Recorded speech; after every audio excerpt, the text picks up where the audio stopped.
എനിക്ക് കോവിഡ് വന്നതാണ്. 3 ഹസ്ബൻഡ് എടുത്തോണ്ട് ഓടി കയറും. ഇപ്പം ഇനി നടക്കുമ്പം അടിച്ച് പിറ്റായി വെള്ളം അടിച്ചോണ്ട് നടക്കുന്ന ആളുകൾ എങ്ങനെ നടക്കും? അതുപോലെ അതുപോയിട്ട് ഒരുപാട് ദൂരം നടക്കാക്കൂല. ഈ 2 സൈഡും കഴച്ച് പൊട്ടും.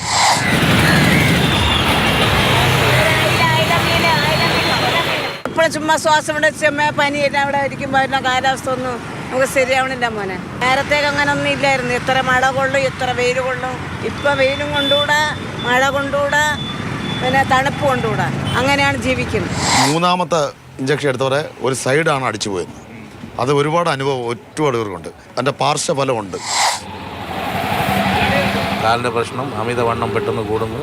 കോവിഡ് വന്നതിന് ശേഷവും അതിന് മുന്നേയും അവരുടെ ജീവിതശൈലിയിലുണ്ടായ മാറ്റങ്ങൾ, ഒരുപാട് മാറ്റമുണ്ട്. അത് വെച്ചിട്ടാണ് ഞാനും പറയുന്നത്. എനിക്കും അതുപോലെ പ്രശ്നമുണ്ട്.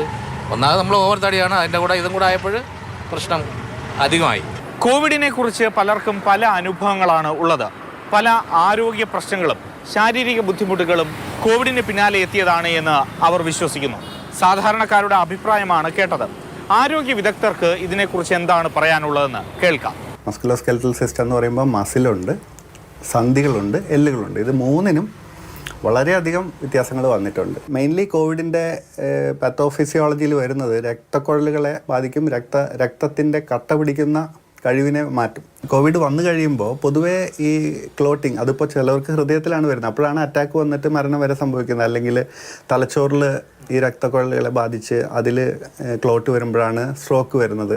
എവിടെയാണോ രക്തക്കുഴൽ എല്ലായിടത്തും ബാധിക്കാം. എല്ലിനെ ബാധിക്കുമ്പോൾ ഓസ്റ്റിയോനെക്രോസ് വരുന്നു, മസിലിനെ ബാധിക്കുമ്പോൾ മയോനെക്രോസ് വരുന്നു, അതുപോലെ സന്ധികളെ ബാധിക്കുമ്പോൾ ആർത്രൈറ്റിസ് വരുന്നു. പിന്നെ പലർക്കും ഈ വാദമുള്ള ആൾക്കാരുണ്ട്. പക്ഷേ ഈ കോവിഡ് കൂടെ വരുമ്പോൾ ഇതിന് വല്ലാത്ത മാറ്റം വരുന്നു. കോവിഡിനെ കുറിച്ചുള്ള പല ആശങ്കകളും അവ്യക്തതകളും ഇപ്പോഴും നിലനിൽക്കുന്നുണ്ട്.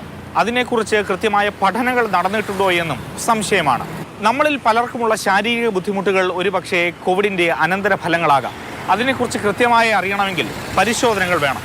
നമ്മുടെ ചുറ്റുമുള്ള സർക്കാർ ആശുപത്രികളിൽ പോലും അതിനുള്ള സൗകര്യങ്ങളുണ്ട്, അവസരങ്ങളുണ്ട്. ഉപയോഗപ്പെടുത്താം, ആരോഗ്യം സംരക്ഷിക്കാം.